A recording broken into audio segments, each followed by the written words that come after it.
मजबूती के साथ मैं आपके सामने कह रहा हूँ, जिम्मेदारी के साथ कह रहा हूँ, इन बूचड़ खानों से मम्मन खान विधायक मंत्री लेता है। हमने उनके खिलाफ आवाज उठाई, मम्मन खान उनके सहयोग में खड़ा हो जाता है कि मैं इन बूचड़ खानों को नहीं हटने दूंगा। इससे आप साफ जाहिर पता चलता है कि जनता के लिए उसको कोई फिक्र नहीं है। भाजपा उम्मीदवार नसीम अहमद ने शहर फिरोजपुर झिरका में मंडल कार्यालय का रिबन काटकर उद्घाटन किया। शहर के महावीर मार्ग से 1 बाई 1 व्यापारी मिलन जनसंपर्क अभियान चलाया। यह जनसंपर्क अभियान महावीर मार्ग से होते हुए अंबेडकर चौक पर पहुंचकर संविधान निर्माता डॉक्टर भीमराव अंबेडकर की प्रतिमा को फूल माला डालकर बाबा साहब अमर रहे के नारे लगाए। नसीम अहमद को व्यापारी मिलन जनसंपर्क अभियान के दौरान व्यापारियों का भरपूर प्यार और समर्थन मिला। जगह जगह पगड़ी बांधकर भी स्वागत किया गया। सब्जी मंडी, फल मंडी और शहर फिरोजपुर झिरका की मशहूर जगह इमली के नीचे बैठने वाले गांव के ठोंडाओं से भी हाथ जोड़कर वोट की अपील की।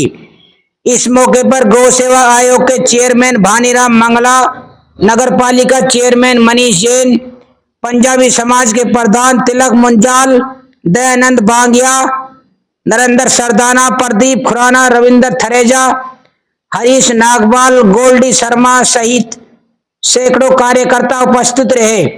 देखिए आगे की रिपोर्ट। जी, आज आपके कार्यालय का उद्घाटन है, इसके बाद आप लोगों के बीच में जाओगे, क्या कहना है? देखिए, आज सबसे पहले तो भारतीय जनता पार्टी के शीर्ष नेतृत्व का हमारे हरियाणा प्रदेश के मुख्यमंत्री जी नायब सैनी जी, मनोहर लाल जी, मोहनलाल जी और आदरणीय नरेंद्र मोदी जी, नड्डा साहब, अमित शाह जी और भारतीय जनता पार्टी के सभी वरिष्ठ नेताओं का मैं तहे दिल से शुक्रिया अदा करता हूं, धन्यवाद करता हूं।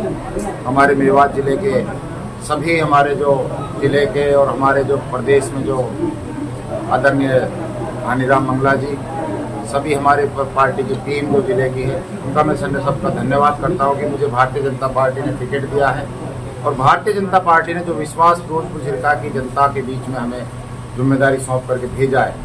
मुझे पूरा भरोसा है कि इस बार फिरोजपुर झिरका के अंदर भारतीय जनता पार्टी की भारी बहुमत से जीत होगी। उसी सिलसिले में आज हमने अपने पार्टी का कार्यालय फिरोजपुर झिरका शहर के अंदर खोला है, जिसमें सभी कार्यकर्ताओं के लिए आज पार्टी दफ्तर का जो है उद्घाटन है आदरणीय भानीराम मंगला जी के नेतृत्व में और सभी पार्टी के हमारे पदाधिकारियों के नेतृत्व में। और मैं यही कहना चाहूँगा कि आने वाले समय में जिस तरीके से आज भारतीय जनता पार्टी की मेवात के अंदर लहर बनी हुई है, तो लोग एक तरफ ये कहते थे कि बीजेपी को तो मेवात में वोट नहीं मिलते। आज वो गांव में जाकर के देखे, मेवात में बीजेपी का बहुत बड़ा हजूम और परचम लहरा रहा है और मेवात के अंदर पहली बार ये इतिहास बदलने वाला है कि मेवात के अंदर भारतीय जनता पार्टी की बहुत भारी मत से जीत हो।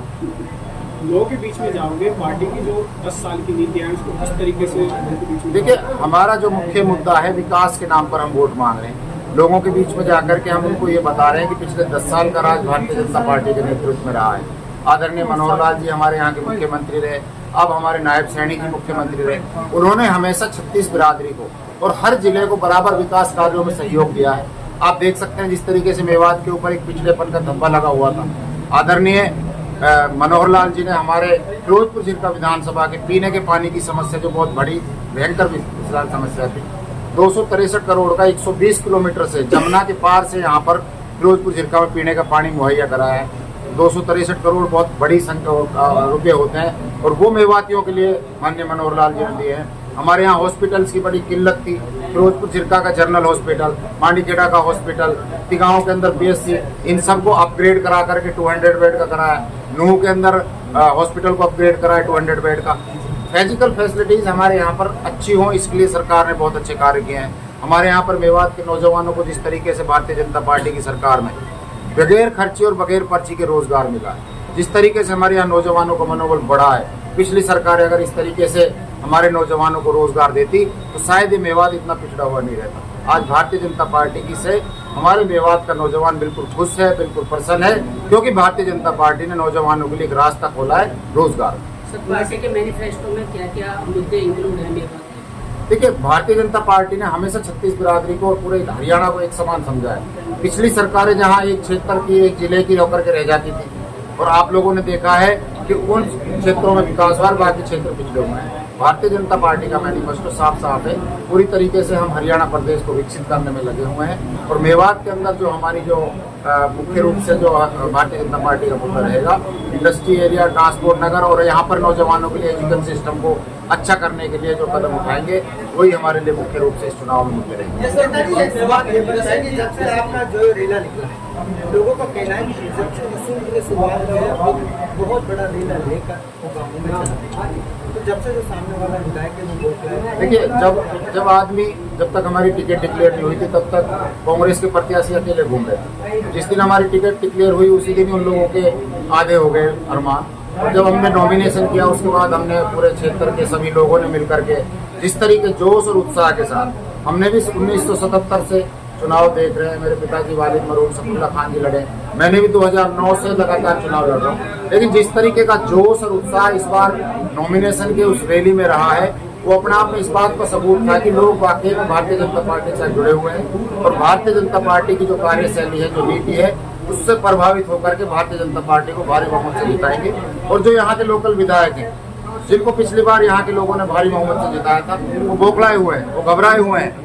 उन लोग को ये लगता है कि तुम लड़ाने की और भिड़ाने की राजनीति से तुम यहाँ पर अपने आप को कामयाब कर लोगे।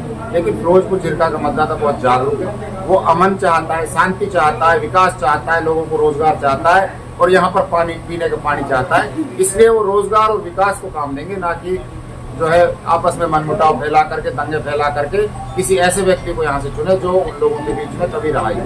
घाटा गाँव में उसका प्रोग्राम है और प्रोग्राम में उन्होंने कहा है कि जनता से मैं आपके लिए दही पर बैठा हूँ, आपके लिए जेल गया।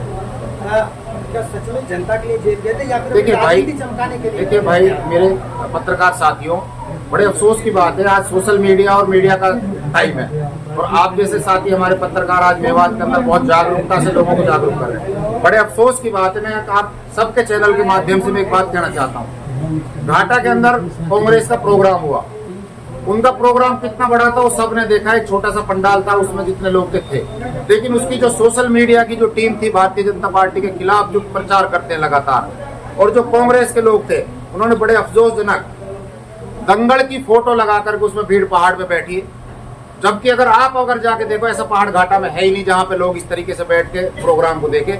मतलब ये बौखलाहट साफ साफ है कि फोटो कहीं किसी और जगह की और उस फोटो को लगा करके कह रहे हैं कि मोहम्मद खान का समर्थन कर रहे हैं। अरे इनके पास दम है, इनके पास ताकत है तो आए ना मैदान में। इस तरीके की कहीं दूसरे की फोटो लगा करके अपना प्रचार कर रहे हैं। ये साफ पता है कि ये बौखला चुके हैं, इन्होंने के घबराहट हो चुकी है। इनके पास कोई मुद्दा नहीं है, सिर्फ एक मुद्दे को लेकर के जाते हैं कि मैं लोगों के लिए। अरे लोगों के लिए तो जब अगर आप बड़कली पे खड़े होते, मैं लोगों के लिए तो आप जब नूह में खड़े होते, 36 बिरादरी को समाज को लेकर के चलते, तब हम मानते कि आप लेता है। आप तो एक भागे हुए डरपोक किस्म के इंसान हैं जिन्होंने हमेशा ठेकेदारी करी है, अपना पेट भरा है, इसके अलावा आपने जनता के लिए कुछ नहीं। नसीम जी, भाजपा की 10 सालों से सरकार है, लेकिन मेवात में अगर बात करें तो बूचड़खानों की संख्या लगातार बढ़ती जा रही है। अगर तीसरी बार भाजपा सरकार अगर आती है तो इन बूचड़खानों के लिए क्या? देखिए, मैं निजी तौर पे जहाँ विकास होता है उसके लिए ठीक है, लेकिन जिस तरीके से बूचड़खाने लगे हुए हैं साफ साफ हम इनके खिलाफ, मैं खिलाफ। क्यों खिलाफ हूँ? क्योंकि जो प्रॉपर अगर इन्होंने जो इनका जो प्रोटोकॉल है उसको अगर फॉलो नहीं कर रहे, जिस तरीके से आज आप घाटा में जाकर के बैठ जाएं शाम को, तो मैं समझता हूँ आप 10 मिनट नहीं बैठ सकते। मैं उन लोगों की हिम्मत मानता हूँ, वो लोग बैठते हैं। इस तरीके से वहाँ पे बदबू और स्मेल आती है और ये अनियमितताएं जो इनके अंदर हो रही है वो निश्चित तौर पर बंद होनी चाहिए। और जहाँ तक मैं आपको एक बड़ी मजबूती के साथ मैं आपके सामने कह रहा हूँ, जिम्मेदारी के साथ कह रहा हूँ, इन बूचड़खानों से मोहम्मद खान विधायक मंत्री लेता है। हमने उनके खिलाफ आवाज उठाई, मोहम्मद खान उनके सहयोग में खड़ा हो जाता है कि मैं इन बूचड़खानों को नहीं हटने दूंगा। इससे आप साफ जाहिर पता चलता है कि जनता के लिए उसके कोई फिक्र नहीं है, उसको सिर्फ पैसे लेने हैं। इन बूचड़खानों से सबसे पैसे लेता है वो और मंत्री लेकर के इनको यहाँ पे जमवाने का काम करता है। एक सवाल बनता है गोवा की जो हमारी प्रदेश में वो लोग मोहम्मद के पास आते हैं और उसके बाद जो मोहम्मद का भाई है वो कहता है कि वो भी समझना है कैसे। देखिए, ये बड़े अफसोस की बात है कि आदमी को किसी को अगर एमएलए बढ़ाया, विधायक बनाया तो ये ऊपर वाले का शुक्र अदा करना चाहिए, धन्यवाद करना चाहिए। पिछले 5 साल वो विधायक बना के चुन के गए, लेकिन अफसोस की बात है उन्होंने हमेशा तकब्बुर और घमंड की बात करी और हमेशा फिरोजपुर झिरका विधानसभा के लोगों की आवाज नहीं उठाई। उन्होंने सिर्फ अपनी ठेकेदारी करने के लिए, अपना विकास करने के लिए मुद्दे बनाए और घमंड की उनकी जो आवाज आ रही है, जिस तरीके से लोग बताते हैं कि वो घमंडी आदमी है। कल परसों एक लड़की उनको माला डालने वाली थी, उसको धक्के मार दिए। कुरैशी समाज के लिए वो बोलता है कि इनमें से तो बदबू आती है। अरे बाबा पागल, ही हमारे भाई है, बराबर के भाई है। ये कुरैशी समाज हो, 36 बिरादरी हो, सभी हमारे सब बराबर के भाई है, चाहे गरीब है अमीर है, सबको गले लगाना चाहिए। ये मुझे अफसोस लगता है है। अब की बार छिंदवाड़ा में कमल खिलेगा? निश्चित तौर पर आप देखिए जिस तरीके का जोश और उत्साह इस बार भारतीय जनता पार्टी के लिए फिरोजपुर झिरका के अंदर लोगों को दिख रहा है, मुझे पूरा विश्वास है कि भारतीय जनता पार्टी की यहाँ पर बहुमत बढ़ेगी और भारी जीत होकर के भारतीय जनता पार्टी का यहाँ पर कमल